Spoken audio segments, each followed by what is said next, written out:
Bios means life.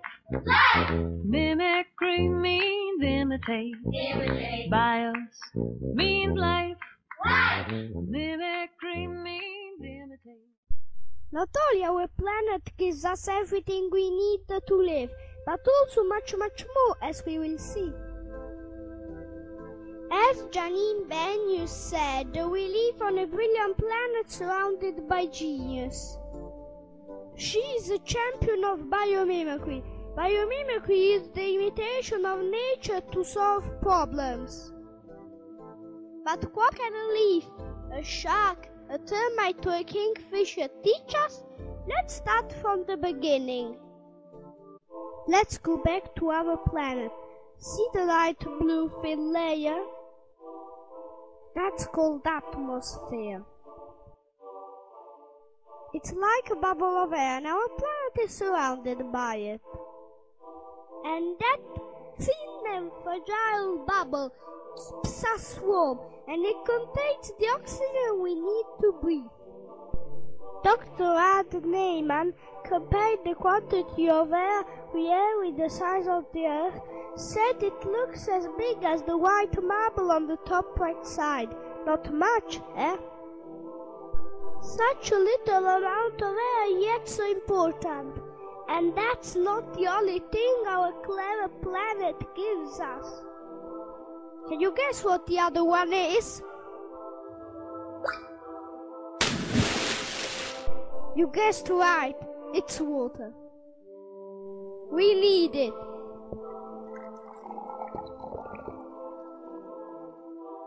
Well, all living beings need it.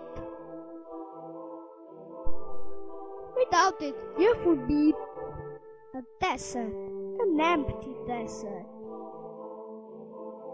Thanks to water, our planet can grow plants. And plants need water so badly. But how much water do we have on our planet? The little bubble on the top left side? Well, that's how much water we have if we compare it to the size of the Earth. So it's like magic. With tiny amounts of air and water, our planet can perform some wonderful tricks that let us live. Let's have a look at one of the most important miracles. Life on our planet wouldn't be the same without plants because, thanks to a process called photosynthesis, with simple ingredients such as water, the sun's energy and carbon dioxide, plants produce oxygen and sugar. They are called producers because they are the only one on Earth able to make their own food by themselves. Scientists are studying the magic trick of photosynthesis. Because if we managed to make an efficient artificial leaf, able to collect solar power, we could solve the big problem of energy. Listen to what Dr. Nate Lewis says.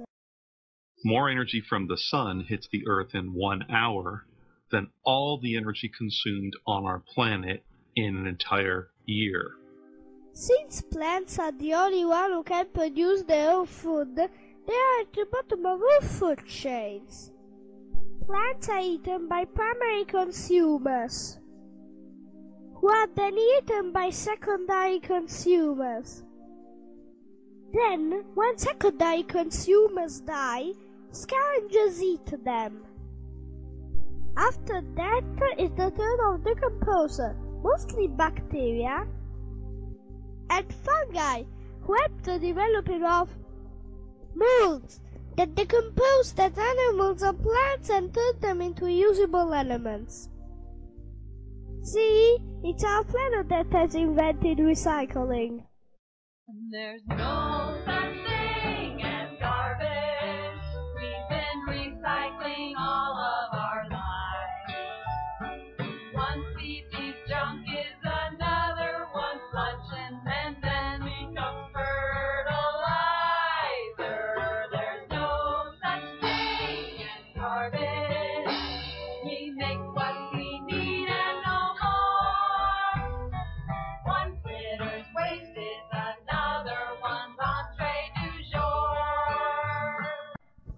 science can help us find out the solutions to many problems, such as getting fresh water from the sea like mangroves do, or pumping up water without energy. We have already learned a lot from the geniuses who live on our planet.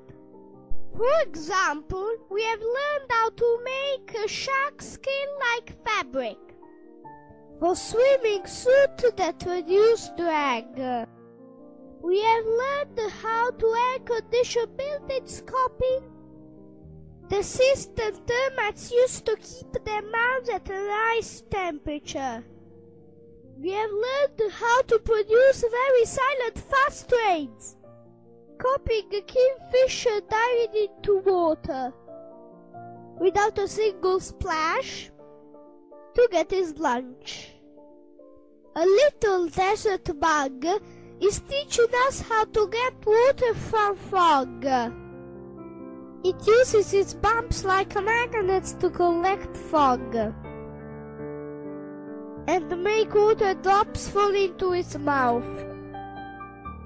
So, not only our planet gives us food, water, and nice climate, but also a lot of useful tips to improve our living in